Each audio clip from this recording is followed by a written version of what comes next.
Wa basyarat lan ngekei bebungah sapa al-jinnu kelompok jin. Bi idlali zamanihi kelawan wis mancing zamane jin. Mesti jin sudah merasa final karena sesuatu yang dinantikan sudah datang. Wantu hikat lan dadi rusak. Apa al-kahanatu sistem perdukunan. Dados riyen dukun saged ngakses berita langit mergo wonten bocoran saking jin. Tapi sausé Nabi lahir semua akses ke langit ditutup. Ya semua akses ke langit apa? Ditutup. Terus nak jin kepengen nyadap informasi langit diantem kalian bintang napa? Kalian bintang. Sini wa khifdam apa sebutnya rujumal lisyayatin apa? Bintang-bintang itu membalang apa? Setan.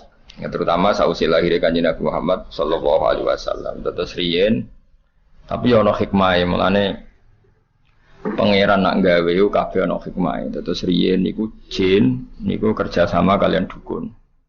Dukun niku wong paling kena dipercaya riyen. Eling-eling dukun itu dulu orang yang paling bisa dipercaya karena dekne entuk bocoran saka jin sing iso ngakses napa langit. Diriyen ngene wong ora oleh gedeng dukun nemen-nemen wis ben ono sing dukun wae dadi. So ngiyai kangelan wis napa dukun. Mergo Allah gawe dukun dhisik ya ana hikmahe. Umpama ora ana dukun niku ora ana bocoran ape ana nabi lahir ning napa? Akhir zaman. Ya kalau terangno wis sithik. Dados riyen sedherenge Kanjeng Nabi lahir niku dukun-dukun niku orang yang paling bisa dipercaya. Mergi saged ngakses langit lewat perewangan apa? Jin. Jin iso ndelok ning langit. Nak ning Lauh Mahfuz iku suatu saat ana wong sing jenenge Muhammad. Wonge lahir ning Mekah ngene. Sehingga zaman itu informasi tentang Nabi itu transparan baik dari pendeta kayak Rohibu Bukhaira maupun dari perdukunan. Nggih pun ngoten pangeran kersakno. Akhire Bani Hashim niku mboten pati dagang. Mulane melarat-melarat. Bani Abdi Samsin niku tetep dagang. Mergo ngerti nak Muhammad iku ora lahir lewat mereka. Eling-eling ya wae Muhammad bin Abdullah bin Abdul Muthalib bin Hashim. Hashim didulur jenenge Abdi Samsin. Abdi Samsin iki sak turunane termasuk Muayyah, nggih. Muawiyah nggih niku bin Abi Sufyan bin Harb nggih bin Umayyah bin Abdi Samsin. Niku ngerti nak turunan Nabi ora bakal ning ndekne, melane tetep nek mati dagang. Sementara Bani Hashim padahal Muhammad bin Abdullah bin Abdul Muthalib bin Hashim. Hashim itu mbah keempat sangka Nabi. Niku pun ngerti tenan nak sampean putune iku bakal dadi nabi. Makanya dorawani lunga. Jadi Hashim wedi kok jangan-jangan era aku. Engko Abdul Muthalib yo wedi jangan-jangan era aku. Abdullah yo wedi jangan-jangan sehingga do tengok-tengok ning Mekah. Iku yo beritane sebagian sangka kahin napa? Kahin. Perdukunan. Jadi akhirnya mulai Imam Bukhari itu dikritik ketika istidlal itu mengambil dalil bahwa kesaksian kenabiannya Nabi itu sebagian diomong napa dukun. Hazza itu dukun kae. Jadi Imam Bukhari menulis di Dalailun Nubuwah, beliau dengan fasihnya ngendikan ketika Abi Sufyan datang Heraklius, beliau datang ke Palestina, teng pemerintahan apa Romawi, Pemerintahan Romawi itu digegerkan oleh informasi nak neng Mekah itu ada orang yang mengklaim dirinya Nabi, ya mengklaim dirinya Nabi. Ya tentu bagi kita itu enggak ngeklaim banyak Nabi tenan, tapi bagi mereka kan itu klaim. Singkat cerita sudah dengar detail kalau ada orang bernama Muhammad dari suku Quraisy memaklumatkan diri kalau dia seorang Nabi. Sinjatita Heraklius Hiroklu kalau dalam kitab-kitab Hiroklu itu tidak punya informasi detail. Suatu saat Abi Sufyan itu mampir ke sana karena mitra dagang. Kita tahu Abi Sufyan itu presiden Mekah, no? Presiden Mekah tentu sering ketemu tokoh-tokoh dunia, termasuk ketemu sinten Heraklius. Setelah Abi Sufyan datang, dipanggil sama Heraklius. Tolong Abi Sufyan suruh menghadap saya, masyhur. Ini ada di Bukhari, saya ulang lagi ini ada di Bukhari. Setelah menghadap, kamu kenal orang yang yadda'i an-nubuwah, orang yang mengaku-ngaku sebagai nabi. Kata Abi Sufyan, ya kenal, itu masih keluarga saya. Ya itu saya kenal, karena itu masih keluarga. Zaman itu Abi Sufyan masih kafir. Jadi justru itu bagus, pas itu Abi Sufyan masih kafir. masih kafir.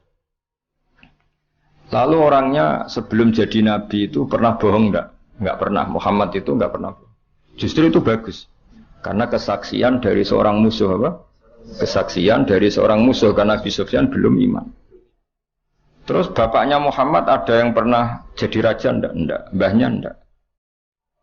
Terus pengikutnya itu orang-orang lemah atau orang-orang kuat? Orang-orang lemah. Terus pengikutnya itu apa yang ada yang jadi murtad apa enggak setelah ngikuti Muhammad? Enggak ada yang murtad. Bahkan fanatik sekali dengan Muhammad. Namanya wani mati demi Muhammad. Ya mereka nyebut masih Muhammad, masih jangkau.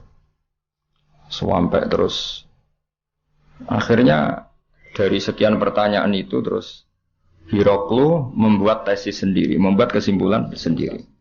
Itu yang namanya Muhammad itu nabi betul. Sifatnya persis yang saya temukan dalam Taurat. Ya, di antara logika yang dibangun Hiroklu itu begini. Kenapa saya tanya bapaknya raja atau enggak? Andai kan bapaknya Muhammad seorang raja, pasti saya komentari rojulun yatlubu mulka abihi. Dia adalah orang yang punya gerakan karena dia ingin jadi raja lagi kayak bapaknya. Jadi kanjeng Nabi bagaimanapun dakwah itu kan bikin gerakan sosial. Ya, yang namanya dakwah itu dalam kacamata sosial kan tetap dianggap gerakan apa? Sosial. Dan itu kalau bapaknya raja berarti apa? Rojulun yatlubu mulka abi. Dia bikin gerakan gitu supaya jadi raja lagi kayak bapaknya, kayak mbah-mbahnya. Ketika kamu bilang bapaknya tidak raja, berarti murni karena tugas dari Allah Subhanahu wa taala. Singkat cerita akhirnya Hiroklu manggil temannya dia yang ahli kahana Hazza. Kamu kesini. Ketika teman-teman diskusinya yang sama-sama menguasai kitab langit, tanyanya lucu. Saya mimpi bahwa nanti yang menguasai Jaziratul Arab itu rojulun mukhtatinun, orang yang berkhitan. Terus ada yang usul, yang berkhitan itu orang Yahudi. Terus kata Hiroklu, ndak itu masuk, itu pasti tidak Yahudi. Meskipun orang Yahudi berkhitan. Terus ketika ada cerita innal Arab yakhtatinun, orang Arab itu berkhitan. Jadi orang Arab meskipun sebelum ada Islam itu sudah berkhitan karena masih punya sisa-sisa Ibrahim, milati Ibrahim. Akhirnya Hiroklu iman. Saat itu dia komentar, kalau saya ketemu Muhammad latajasamtu ilah, dan saya kalau ketemu dia wala ghusal tu qadamaihi, pasti menah dek wajah sikile tak umbah. Niku jari sinten Hiroklu. Itu juga berdasar kahana. Sehingga Imam Bukhari itu dikritik ketika bagaimana mungkin beliau menceritakan dalailun nubuwah kemudian menyitir omongane ahlul kahana. Nah tentu terus Imam Bukhari dibela sekian ulama, termasuk pembelaan semua ulama adalah zaman itu kahana masih orisinil. Zaman itu kahana masih orisinil dan orang memang mencari-cari Muhammad juga berdasar kahana. Jadi kamane nubuwatu Muhammad iku arafahal fasik wal fajir was soleh wat toleh, bahwa kenabian Muhammad adalah pendeta yang ngerti kaya Ibu Bukhairah, paham ya? Wong Yahudi yang ngerti, dukun ya ngerti, saking populernya berita itu di langit, dan langit zaman itu bisa diakses jin terus menginformasikan kepada kahana, paham ya? Dari pendong. Nah, tapi terus sistem ini hilang setelah lahirnya Kanjeng Nabi Muhammad Sallallahu Alaihi Wasallam. Tapi ya ono hikmah ya, tadi andaikan nggak ada kahanah yang jadi muqaddimah diutusnya Nabi, orang nggak cukup punya informasi tentang Nabi. Ya terus ribet toh, misalnya Nabi maklumatkan aku Nabi ku apa? Sing untuk perintah ke Jibril ku sapa? Kan panjang. Beda nak orang Yahudi Yahudi kenal Jibril, kenal Mikail, paham ya? Ibu Bukhairah ya kenal Nabi akhir zaman. Sehingga wong kabeh diskusi tentang Nabi akhir zaman. Jadi cara saiki wis di seminar, wis dadi trending topik, sudah orang sudah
bingung.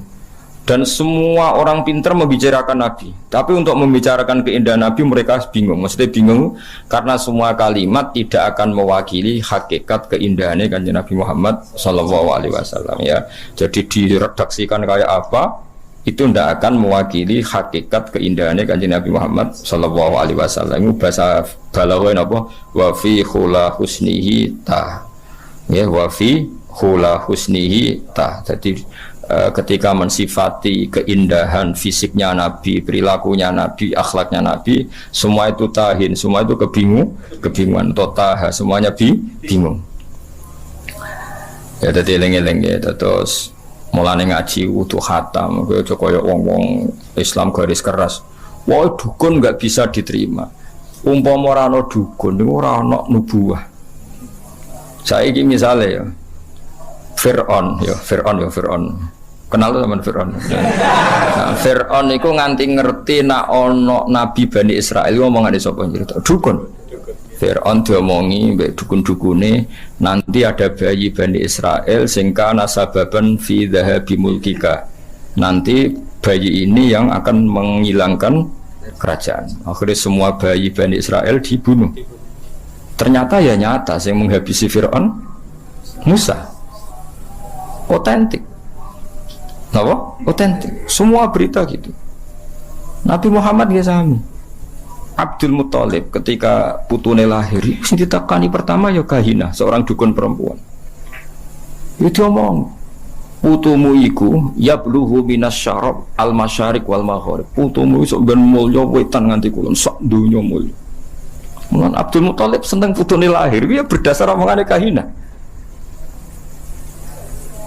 Ya mulane terus mulai fihir, mulai opo ae wa ilahi tunsabul butunul apa Quraisy iku wis krasa kok dalam tubuh saya ini seakan-akan ada apa-apa iku omongane Kahana ya sampai akhirnya wa sumi'a fi sulbihin nabiyyu sallallahu alaihi wasallam dzakara wa ta'ala wa ya jadi pangeran gawe dasar-dasar dunia wis koyo ngono. Pertama sing dadi seksi nak nabi ku calon nabi ku ora wong NU, ya ora wong Muhammadiyah, malah pendeta, malah apa? Nabi umur 12 tahun, dijak Abu Thalib teng Syam. Ayo sing ngerti nek dene calon nabi, ya ora NU, ora Muhammadiyah. Ya ora PKS, ya ora apa. Sing ngerti malah apa? Pendeta. Lah coba pendeta ngertine berdasar apa? Kitab-kitab samawi mbek kahana, mbek napa? Kahana. Iku pangeran ya. Jadi pangeran wis pancen ngono. Jadi mulane Imam Bukhari ngebabno napa? Ngebabno dalailun nubuwah iku termasuk ngebabno qaulu ahlil kahana. Mergo pas iku pancen ngono tenan. Wis contoh gampang sampean ndelok tengene raja-raja mulai Firaun, mulai Namrud. Kebijakannya itu berdasar informasi kok ahlul kahana. Dan semuanya itu benar. Semuanya itu benar. Akhirnya betul zahabu mulki Firaun karena Musa. Meskipun Fir'aun berusaha mati-matian membunuh bayi Bani Israel, malah lali, malah sing mestine lakone malah di rumah. Muga pangeran mau ngetokno nak Fir'aun iku goblok. Ngrumat kok ngrumat musuhe. Jadi pangeran mau kepengen apa wa nuriya Fir'auna wa Hamana wa junudahuma apa kanu apa khotin pangeran butuhe ben ketok gobloke Fir'aun. Wong kok ngrumat musuhe. Jadi rasa mbok fikih, piye hukume wong Islam di rumah wong kafir? Kuwi nek muni haram ya keliru. Nabi Musa di rumah wong apa? Kafir. Nabi Muhammad di rumah Abu Lahab. Mane karo usah dadi Islam garis keras, hukum Islam di rumah wong kafir ku kafir. Dan Nabi Muhammad di rumah sebut. Abu Lahab. Ora ono ning tarikh Nabi Muhammad di rumah wong NU Muhammadiyah PKS. Sing rumah malah sapa? Abu Lahab. Fir'aun rumah sinten? Musa. Nabi Musa ora tahu di rumah pondok, di rumah kiai. Sing rumah to? Fir'aun. Ya, jadi, tapi Allah niatnya ngenyek, yaitu mau Fir'aun sing membasmi bayi Bani Israel justru ngrumat Musa.